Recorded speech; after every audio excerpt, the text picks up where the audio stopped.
À moins de 4 mois de l'élection présidentielle au Sénégal, l'organisation du scrutin suscite déjà l'inquiétude d'une partie de l'opposition.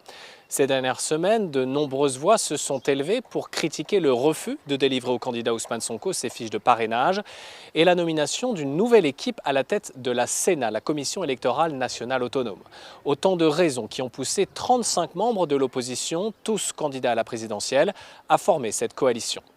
Appelons les forces politiques résolument déterminées à restaurer la démocratie sénégalaise malmenée par le régime de Macky Sall et à unir nos efforts en vue d'assurer la participation de tous les candidats, je précise, hors de toute exclusion illégale afin de protéger la transparence, la sincérité et la régularité de l'élection présidentielle du 25 février 2024.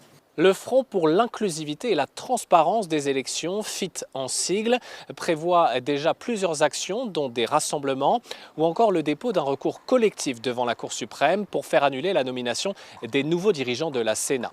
Selon l'ancienne première ministre Aminata Touré, il s'agit surtout de lancer une nouvelle dynamique après le succès des précédentes coalitions.